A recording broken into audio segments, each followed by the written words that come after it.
So this morning we're going to start a new sermon series. It's called Anchor. And before we begin, you should know that this sermon series is based on a single Bible verse. Hebrews chapter 6 and verse 19, which says, "We have this hope as an anchor for the soul, firm and secure." And to be honest, that's not even the entire verse. So it may sound a bit ambitious for me to stand up here and say that for the next 4 weeks, we're going to have a sermon series based upon one half of one verse. But that's the power of the Bible, isn't it? It speaks to us in every circumstance, whether it's suffering or whether it's in times of victory. The Bible is truly amazing. And I hope that maybe this sermon series, the fact that we can use one verse, will maybe help you to make a decision to dive deeper into the Bible, have a renewed interest in Scripture. But getting back to anchors, and for those that don't have very good eyesight, I have anchors all over my shirt. I wore this shirt just for today. And an anchor is a truly amazing invention, used by fishermen and sailors for hundreds, if not thousands, of years. The basic concept of an anchor is a device, normally made of metal, used to secure a vessel to the bed of a body of water to prevent the craft from drifting due to wind or current. An anchor is simple in its design, but powerful in its function. And as believers, we are encouraged to remain steadfast, to remain committed in our faith through every trial and storm that this life may bring our way.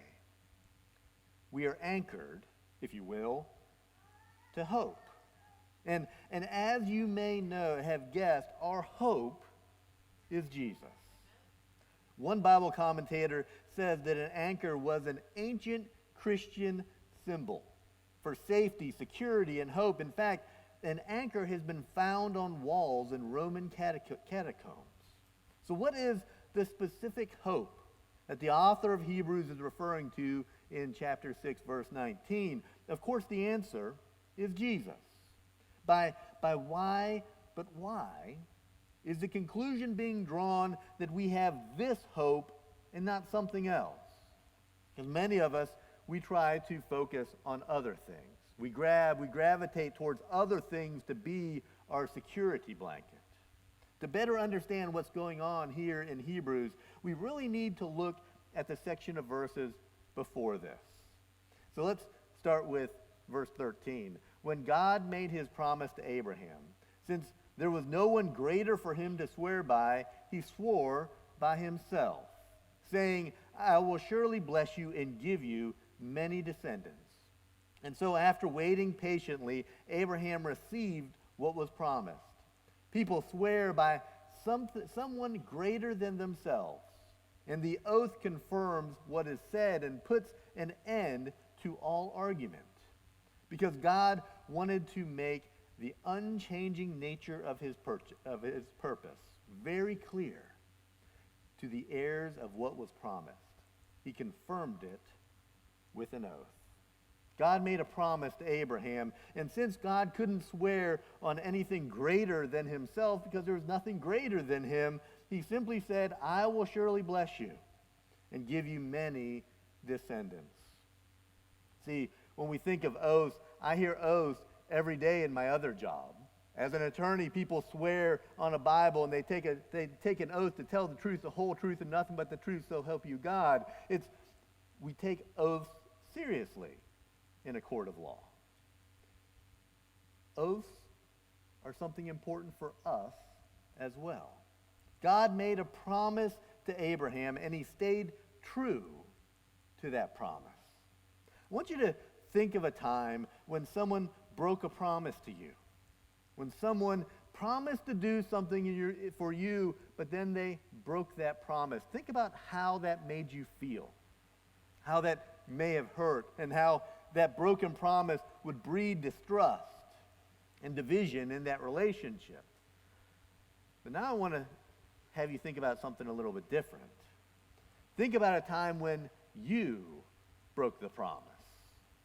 When you promised to do something and then you didn't follow through.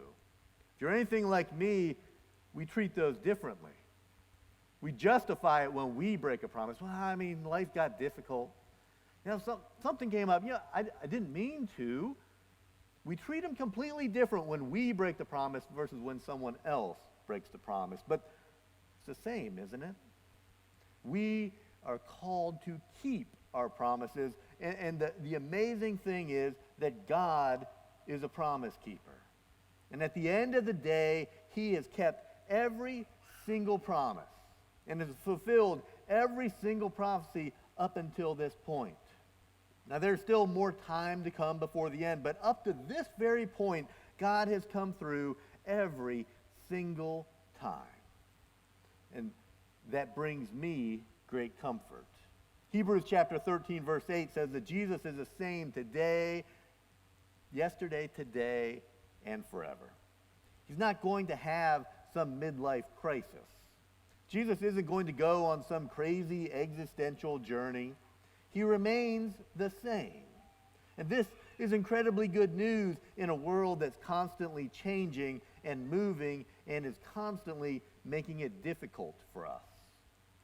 In fact, Hebrews chapter 6, verse 18 says this, God did this so that by two unchangeable things in which it is impossible for God to lie, we who have fled to take hold of the hope set before us may be greatly encouraged. We can be encouraged today. No matter what our life holds, no matter the struggles we may be currently facing, we can be encouraged. Especially those of us who have fled from sin, who's fled from slavery in this world, and we've taken hold of Jesus. Because he is the hope. The specific hope that we have, he is firm and he is secure. He is an anchor for our souls. Once we have Jesus, once we anchor ourselves to Jesus, life is so much easier. Commentator said this, hope accomplishes for the soul the same thing which an anchor does for a ship. It makes it fast and secure. An anchor preserves a ship when the waves beat and the wind blows. And as long as that anchor holds, so long as the ship is safe, and the mariner can apprehend no danger. So with the soul of a Christian.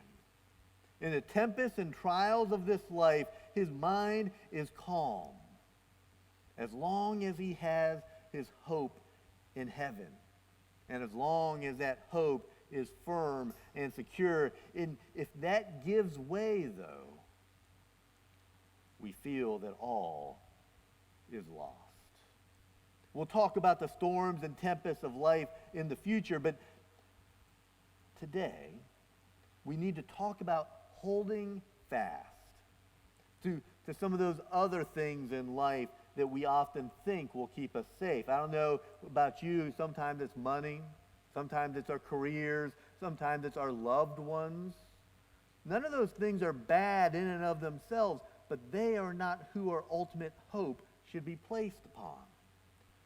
Let's consider how peaceful it must be to sleep and to work on the deck of a ship whose anchor is steadfast and secure.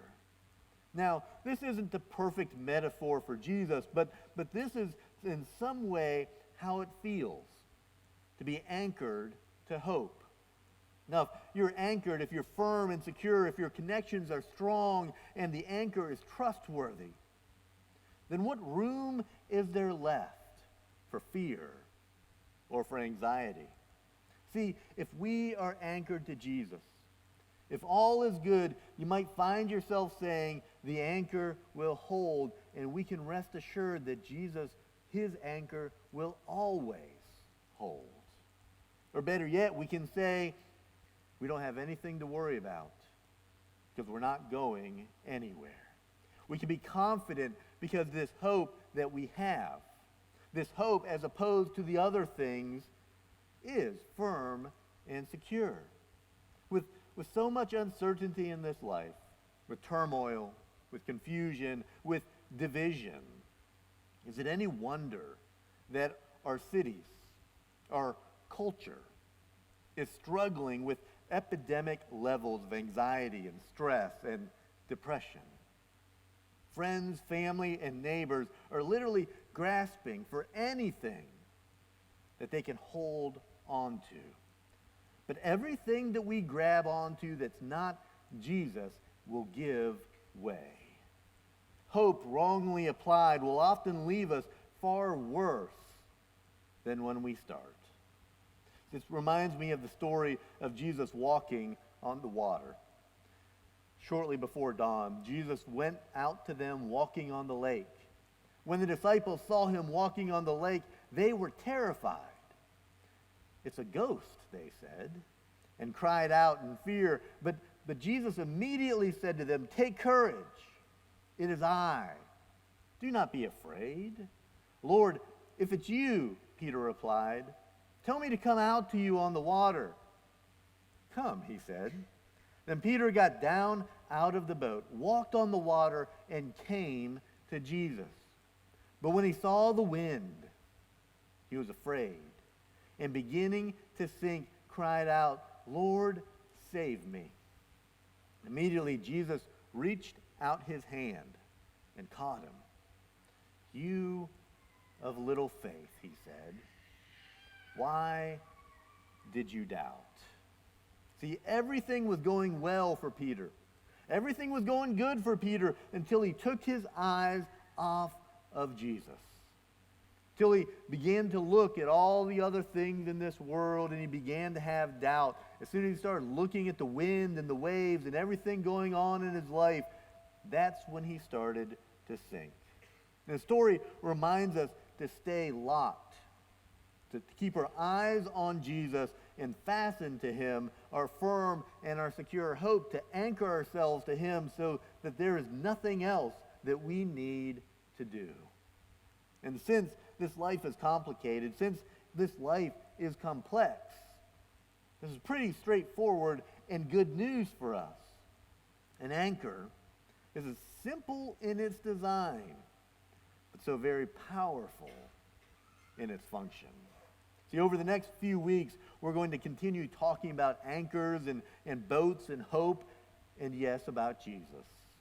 But today what I want to do for this coming week, I want to have you take some time this week to slow down, to spend some time thinking about the things or the people that we've put our hope in that's not Jesus. Has someone you trusted ever let you down in the past? Has someone ever lied to you or misled you or manipulated you? Are you anxious right now? Are you depressed? Have you ever felt fearful of people, of places, or of situations? If you identify with any of these situations that I just described, or possibly something that I may have missed, it doesn't mean that you're weak. It doesn't mean that you're dumb or that you're gullible or that you're broken. It means you're human. You're human because we all face these things. We all face struggles and trials and temptations. It means you're exactly the type of person that Jesus came and died for. See, in Mark chapter 5, there's a story of a woman afflicted with bleeding for 12 years. She spent all of her money on doctors and got absolutely no relief. She was ostracized from her community. Her family set aside and forgotten about. According to the Levitical law of that time, everyone who she touched and every place she even sat down was unclean because she was considered unclean. But then Jesus shows up.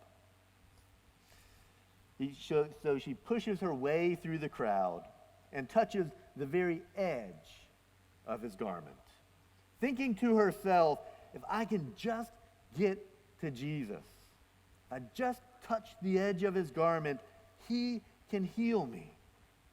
And Jesus does. He heals her completely. He physically and socially. He restores her to complete health.